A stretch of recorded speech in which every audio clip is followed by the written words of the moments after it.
Imagine a city under siege. For nearly 4 years, every street, every window, every shadow could be your last. Now imagine learning that, above the city, hidden in hilltop bunkers, wealthy foreigners were paying thousands of dollars for the chance to shoot at civilians like it was a sport. Today, we uncover one of the darkest, most disturbing chapters of the Bosnian War, the war tourist of Sarajevo.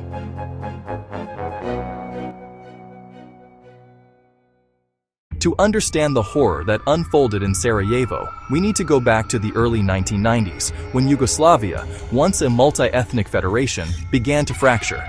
After the death of President Josip Broz Tito in 1980, ethnic tensions simmered beneath the surface.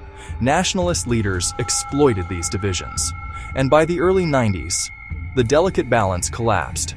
In 1992, Bosnia and Herzegovina declared independence. But not everyone accepted it. The Bosnian Serb leadership, backed by Slobodan Milosevic's Serbia, opposed independence and sought to create a Greater Serbia. When Bosnian Serb forces surrounded Sarajevo, one of Europe's most diverse cities, the war officially began. On April 5, 1992, the Siege of Sarajevo started. It would become the longest siege of a capital city in modern history, 1,125 days of terror. Sarajevo was encircled by Bosnian Serb artillery and snipers positioned in the surrounding mountains. The city's 350,000 civilians were trapped, cut off from electricity, water, food, and medicine. Every movement became a gamble with death.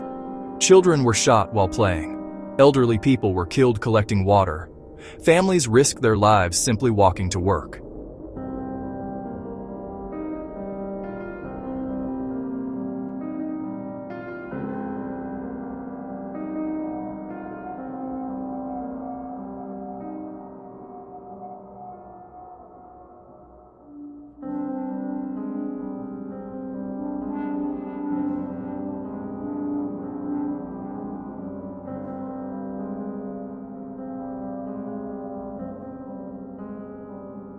The world watched, mostly powerless.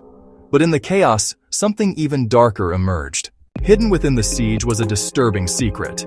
Among the Bosnian Serb forces controlling the hills around Sarajevo, rumors began to surface about wealthy foreigners arriving to experience the war firsthand.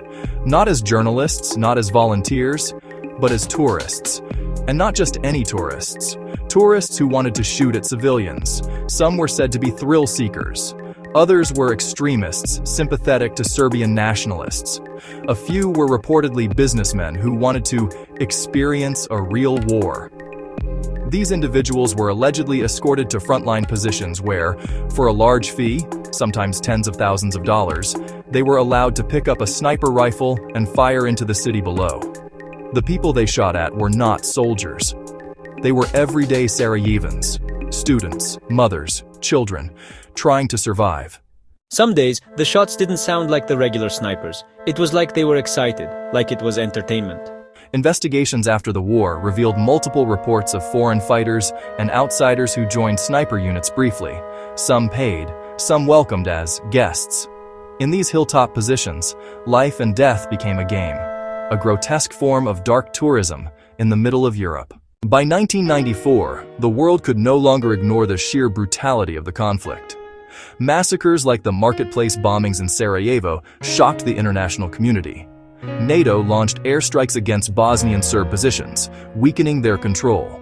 And in late 1995, after the Srebrenica genocide and increasing global pressure, peace negotiations began. In December 1995, the Dayton Peace Agreement was signed. The siege was lifted. The war was over. But the wounds, both physical and emotional, remained. Today, Sarajevo is a vibrant, living city again. But the scars of the siege are still visible, in the buildings, in the people, and in the memories. And among those memories lies one of the most disturbing truths.